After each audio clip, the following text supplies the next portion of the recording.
guys, and welcome to this week's edition of the Coffin Hero Show. Just taking you through all the latest releases that are out this week, new stuff into the store updates, and whatever else I feel like really chatting about while we're recording. So I suppose before jumping into anything, it's maybe good to touch upon the Super Bowl trailers. Super Bowl couldn't care less about, but the trailers definitely had my interest. Certainly the big ones this year were The Flash got its first full trailer. Guardians of the Galaxy 3 got another trailer. One that made my son Alfie very, very happy was the Super Mario Brothers trailer. Given he has a little Mario plush, so when Mario went, woohoo, he was all smiles. And then there was a couple of other bits and pieces that sort of caught the eye as well. But undoubtedly the two biggest ones to talk about are The Flash and Guardians of the Galaxy. So Guardians of the Galaxy 3, I remember seeing the first trailer not being overly blown away by it. But I actually think this trailer has turned me around on it. The second Guardians movie is, I don't want to say disappointing because I haven't watched it in so long, but I remember my initial reaction when seeing it in the cinema was disappointing, but that was only because the first one was so ridiculously great. I mean, Guardians 1 still holds a place in my top 3 Marvel of all time. So Guardians was a bit of a disappointment because it had the greatest living actor, Kurt Russell, in it as well, as Ego. But maybe it's due a little rewatch, certainly before seeing Guardians 3. But The Flash was definitely the one that seemed to get everybody talking. This was the first proper look at the movie. Obviously, Ezra Miller has been in the press for various different reasons, although it's been a lot quieter recently, to say the least. We knew that Michael Keaton's Batman was going to be in it. There was rumours of Ben Affleck's Batman being in it. There was rumours of all kinds of stuff from the so-called Snyderverse being included, and it definitely lived up to that. There was definitely things in there I didn't expect to see. Things like bringing General Zod back into it, all the Man of Steel stuff, although I do know that rubs a few people the wrong way, as well as showing off Batfleck, as well as showing off Michael Keaton's Batman. Now, anybody who knows me knows I'm not a huge fan of the Keaton Batman movies. I understand the nostalgia and bringing him back, certainly. For a certain sect of people, that's going to be all they need to see the movie. I suppose it's similar to Tobey Maguire being in Spider-Man, No Way Home, and Andrew Garfield and so forth. So you can certainly see what they're aiming for. The only thing that I would suggest is that it would have been better to have Jeffrey Dean Morgan playing Thomas Wayne Batman if it is the Flashpoint stuff they're adapting. When you had Flashpoint in the books, there's a great moment towards the end where Thomas Wayne Batman from a different universe hands a letter to Barry, and Barry passes that letter on to Bruce. So it's essentially like Bruce Wayne has received this letter from his father, and he calls Barry a hell of a delivery guy, But if you're going to have a moment like that, it doesn't really make any sense to me that it's Michael Keaton Batman handing it to Ben Affleck Batman. But again, they may not adapt it as closely as that. They may do it in a different way. But yeah, I mean, visually, I thought the movie looked really, really good. There's tons of great actors in it, tons of cameos by the look of it to look out for. I did see someone get rather excited because they thought they saw Christian Bale's Batman in there on the Batpod. Well, from a quick freeze frame, I can see that the ears are a lot shorter on the cowl, so I think that's just Ben Affleck's Batman. But no, I'm undoubtedly looking forward to the movie. I think it'll end up being a bit of a throwaway movie because obviously it's resetting everything, so it's not like there's going to be tons set up here that's going to pay off in later movies or whatever. Maybe there would have been if they'd have kept the so-called Snyderverse going, but I think this will be a good send-off to it, and visually it looks fantastic, as I say. So yeah, I'm looking forward to it. Hoping to get to the cinema hopefully in the next week or two to see Ant-Man, which comes out this Friday. I'm a huge Ant-Man fan. I love the first 2 movies. Ant-Man the Wasp, again, would be in my top 3 to top 5 Marvel movies, which always garners a really surprised look from people when you tell them that. But I love Ant-Man the Wasp, fantastic movie. But I'm going to Vicky and I are hopefully going to get to the cinema to see it. Obviously, since Alfie's come along, cinema trips have been at a premium. But we're really hoping this time to get going. We never got a chance to see Avatar or Black Panther, unfortunately. But Ant-Man, I think it's worth making the effort for. So hopefully I'll be able to report back thoughts on that. We shall see. Coming back to the store, I'm in the middle of another reorganize because of course I am. I've added tons to the back issue base. I know there are certain people who watch this who love to know what's going in the back issue base. We've got top-ups of Keenan Black, we've got top-ups of Absolute Carnage, we've got top-ups of Hellblazer, we've got top-ups of Venom, we've got top-ups of Wonder Woman. So loads going into the back issue base in the last week or two.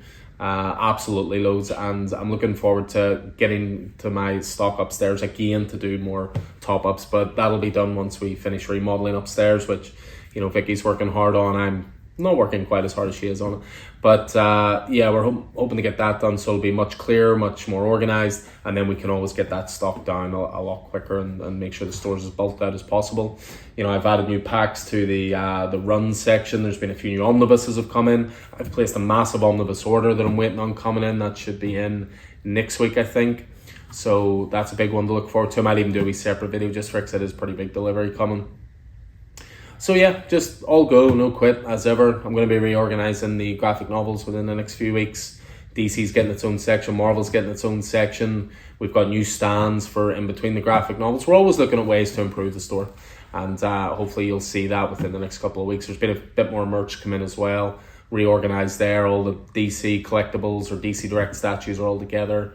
We really do work hard making sure the store is as awesome and packed as possible. So hopefully you guys notice that anytime you've popped in, with new display cases as well. Out with the old with a few of those, and then with the new. So yeah, just as ever, looking to improve where we can. But that leads us directly to this week's stuff. So I'll go through it. I'm going to make a slight change. So instead of showing you my pull list every week, which is sometimes a little bit teasing of me, because sometimes I'm showing things off that I only have in for me, or that that I only have enough of for me. So what I'm going to do instead is I'm going to take you through all the new graphic novels that have arrived in, take you through the variants for this week, and then I'm going to take you through what's going up in the rack, so at least you know that we've got it in stock. As I say, there's a few series that only I read, there's a few variants that only I take, so I don't want to take you through those in that same way. I'll just take you through what's going in the racks instead, so again, you know, we have it in stock. So we'll kick things off actually with a brand new comic box to add to the collection. This is the Once and Future comic box. So another storage box from Boom Studios. They've put out a couple of these recently. They did a Power Rangers one. They did, which we got in. They did Something's Killing Children, which we've got in. And now Once and Future. I mean, just look at that absolutely glorious Dan Mora artwork. Absolutely fantastic. So there'll be one of those added to our own back catalogue, I am sure. So those are new in this week. Graphic novel wise, that's how we flick through. So first of all, we've got the next Mighty Marvel Masterworks. This time we're working on Captain Marvel. So the first volume of Captain Marvel. This collects Marvel Superheroes 12 and 13, Captain Marvel 1 to 7, and Not Brand Ek number 9. So we're kicking things off with a brand new character there for the Mighty Marvel Masterworks. Of course, those are full color reprints of the older issues. Back in stock this week, because it's always going to be back in stock as soon as it sells out, because it is quite simply the best comic around right now, is Nightwing. So we've got both hardcover volumes back in stock. You get volume 1, Leaping Into the Light, and then essentially what is volume 2, which is Get Grayson. There is a volume in between those two, but it is linked to Fear State directly, which was a Batman event. So it's not really essential reading. It is good. Tom Taylor did write it. It did have a fill-in artist though, as opposed to Bruno Redondo. And the art was great, don't get me wrong, but for me it wasn't quite as good as the standalone Nightwing stuff. So again, both hardcovers back in stock this week. Back in stock also, we've been getting the hardcover volumes in of Invincible. So volume 1 of that. So this collects the first 13 issues, oversized format, beautiful hardcover. We've got the first 4 volumes over there. And basically I'm just going to keep adding to those on a weekly basis and topping them up, so we have as many of them in stock as possible. Next up is a new volume of Sandman. So they did these really nice compendiums of Sandman. There was 4 volumes in total. They've brought out a 5th volume. So 1 to 4 is the complete single issue run, but this is more like the additional supplementary stuff. So you've got stories from Sandman Midnight Theatre. You've got then prose editions of Sandman the Dream Hunters and Sandman Endless Night. So this is one more for the completionists, rather than it being ridiculously essential to your Sandman experience. Next up, we have a new Wonder Woman volume in. So this collects Wonder Woman 787 to 794. You got some great creators in this, such as Becky Cloonan, Michael Conrad, Marguerite Sauvage. And this is volume 3, essentially, in the Infinite Frontier era of Wonder Woman. Epic Collection wise, we have Star Wars The Menace Revealed. So this is volume 3 of the Epic Collections. This is these stories take place between episodes 1 and 2, so between Phantom Menace and Attack of the Clones. And this contains Star Wars 36 to 45, the miniseries Star Wars Jedi Quest 1 to 4, and a couple of one-shots, Jango Fett and Sam Wessel as well. The latest AWA Studios title is out on graphic novel format, which is Sacrament. So $10 as ever, so £9, which is always great to see. This is a cracking horror alien-based book. Very, very good. Peter Milligan and Marcelo Fuson on art. Another thing I want to start getting more of in is John Constantine Hellblazer. So you've got these really cool editions that now says, well, it's a mixture of DC/DC Vertigo/Black Label. The spines of these are going to be all over the place. In fact, the spines are actually mostly great. They're going to stay the same, but just at the bottom you'll have a slight different detail. But it's getting Hellblazer in from the start. So you have the first 9 issues of Hellblazer here, as well as the tie-in story from Swamp Thing 76 and 77. And then volume 2 then takes you on to issues 10 and 13, the first annual, as well as a couple of prestige format miniseries, including one called The Horrorist, which is illustrated by V for Vendetta co-creator David Lloyd. So again, I'm going to be ordering these on a weekly basis as much as possible. Next up, I got these in a few weeks ago, but they sold out really quickly, so getting them back in stock. We have 3 volumes of Bloodborne. This contains the first 12 issues. So 1 to 4, 5 to 8, and 9 to 12. Again, those sold out really fast, so getting them back in as quickly as they sold out. Next up, we have a volume of Marvel Zombies. So this is almost like a complete collection of Marvel Zombies. Certainly the original stuff. This is Marvel Zombies 1 to 5, 2005 series. You've got Marvel Zombies 2, 1 to 5, and Marvel Zombies Dead Days #1 as well. Then next up we have a Batman Beyond. This was a really good wee miniseries called Neo Year. This was from Colin Kelly and Jackson Lanzang with Max Dunbar on art. And this contains the whole 6-issue miniseries, but also the material from Batman Urban Legends 7, which set it up. Next up we have Avatar: The Next Shadow. So this is a miniseries that's set immediately after the original Avatar, obviously preceding the newest movie. And again, this was a little mini-series, so the complete series is all collected. And then last up, we have a volume of The Amazing Spider-Man. This is set during the Dan Slott run. These hardcovers are sort of harder and harder to get. Marvel are terrible at keeping these in print. But this contains Amazing Spider-Man, the 2015 run, issues 20 to 28, but also the annual as well. So lots of people working on that, but obviously part of the Dan Slott run. So we move away from there and on to variants. Now, there's not the biggest load of variants in this week, but there are some absolute quality ones. So first of all, we have the latest volume of Grimm #8. Anybody knows me knows how much I love this series. I collect the variants as well. So this is done by Justine Florentino, and this is the variant cover for issue 8. Next up, we have a second printing back in of The Amazing Spider-Man. This is number 14. So this was the first appearance of Hallows Eve, a new character introduced to Spider-Man, and also probably her first cover appearance, I would imagine, as well. So one for the speculators there. This week sees the release of Batman Beyond the White Knight, number 8. Sean Murphy revealed this a couple days ago. This is what was called the Secret variant cover, which introduces Superman into the White Knight universe. And this is issue 8. As well as the Secret variant cover, we also got in the Greg Capullo variant covers. Does anybody draw modern day Batman better than Greg Capullo? I'm not sure there is a better artist, in fairness. But one that actually brought great joy to me this week is Batman The Adventures Continue Season 3 number 2 is out this week. It comes with a variant from Daniel Warren Johnson, so straight away you know it's going to be good.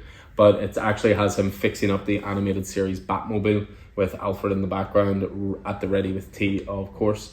I love the details on this, the cape there underneath a heavy battery just so it doesn't fall over. Utility belt off the corner of the table, Batman working. He still keeps his cowl on, of course, but takes the cape and utility belt and stuff off. But love that cover. That's definitely one of my favourite covers this week. So as I say, we'll move on to what's going out onto the racks now. I think I've talked about this before, but just to throw it out again. I mean, 90% of what we order is for pull lists. We try to guess what people are going to enjoy in terms of single issues. We try to fill the gaps for people if we have regulars that come in who don't want a pull list, but we have an idea of what they like. But we can't guarantee every new release on release day. It's just not financially feasible for a small business like this to order in everything. So as ever, if there's stuff coming out that you really like the look of, please do set up a pull list with us or give us a heads up, because again, we can't order everything in. There's things that might come in that might never sell, and it's money we could have used elsewhere to maybe supplement the graphic novels or the omnibuses or CGCs or whatever. So as I say, we do our best every week, but we can't guarantee everything will be on the shelves. So as I say, the best way is to set up a pull list or to give us a heads up. So kick things off with what we have indie wise. So new Walking Dead issue 57. So we're continuing the Walking Dead Deluxe. So Robert Kirkman, Charlie Adler, of course, and Dave McKay continuing to color that. We have, this should have been out actually last week, but Diamond never sent it to me. But we have Stranger Things Tales from Hawkins, which looks like it's going to be anthology based with stories set in and around the Stranger Things universe. A series came out a little while back called Nightclub. This is a cracking title from Mark Millar and Juanan Ramirez, all about some young teenagers who become vampires and they think it's the coolest thing in the world. But what's interesting about this is a title that Mark Millar has released at $1.99, so £2 we sell it at, and that's issue 3. Next up we have Mosley. This was a brilliant first issue actually from Rob Guillory and Sam Lofty, and Jean-Francois Bellou on colours there as well. Really, really good title. So that's issue 2. Also, another one of our favourite titles at the moment is definitely Kaya. So Wes Craig continuing on with his fantasy adventure. Issue 5 brings the first story arc to a close. I'm delighted to say it already is going to go beyond that. Issue 6 has been solicited. I've been really, really loving that. Great all ages title, Kaya. So it is. Next up, we have the latest Image anthology. So this is the February edition. This is issue 10. This contains stuff from Jeff Johns, from John Layman, from Zoe Thorogood, from David F. Walker, Sanford Green, Scotty Young, Brendan Fletcher, Tim Seeley. Tons of great creators involved. This, of course, is the anthology-based Image title. And then one last one is from Opus, which predominantly deals in music-based comics. And this is Evanescence. My Heart is Broken. So a brand new #1 there. I think it might just be a one-shot. So we move away from there and on to Marvel. So what have we got in the realm of Marvel this week? So Marvel-wise, we have the latest issue of X-Men, so issue 19. Jerry Duggan continuing to do great work on X-Men. Classic cover there. We have the latest issue of Star Wars, so Star Wars number 31, who is the Keseret colony. So Charles Soule continuing his deep dive into the Star Wars universe. We also have Star Wars Bounty Hunters in this week. Ethan Sachs, of course, is taking care of the Bounty Hunters side of the universe. We have one of the 3 titles from Sins of Sinister in this week, which is Nightcrawlers. So Cy Spurrier writing this, Jesus Medina on art. Cracking cover there with Nightcrawler mixed with X-23 by the look of it. But Sins of Sinister, that's issue 1. We have the latest issue of Mary Jane and Black Cat. You have Jed MacKay continuing with this. Link to the Dark Web stuff. Beautiful J. Scott Campbell covers as ever. I love the detail that it's issue 3 and the taxi number there is 003. It's all about those little details. We have a new one-shot in, which is Marvel Voices, Wakanda Forever. So new stories starring T'Challa, Shuri, and Okoye, plus the debut, one few speculators, of the last Black Panther as well. That's a one-shot. We have the latest issue of the Invincible Iron Man in, Jerry Duggan, Juan Fragrieri on that. Even I've read the first 2 issues of this and I'm rather enjoying an Iron Man title, believe it or not. We have the latest issue of Hulk, which is issue 12. Hulk's going to be coming to an end with issue 14. Ryan Otley seems to be shepherding the title to its conclusion. Donny Cates is taking a bit of a leave of absence at the moment, but he has a story credit on this as well, so they've obviously been working in tandem there. That's issue 12 this week. And we finish off the Marvel section with Marvel's First Family, and that is Fantastic Four number 4. Rand North, Iban Coelho continue with that, and again, loving the Fantastic Four stuff. And then we finish off with DC, and again, not loads out from DC this week, but definitely quality here. You have Batman, The Adventures Continue Season 3, so we're continuing on this. I love the first issue of this. It was really, really good. Alan Burnett, Paul Dini continuing to work on the animated universe. Who doesn't love that? We have Batman Spawn Unplugged, because Todd McFarlane has not taken enough of your money.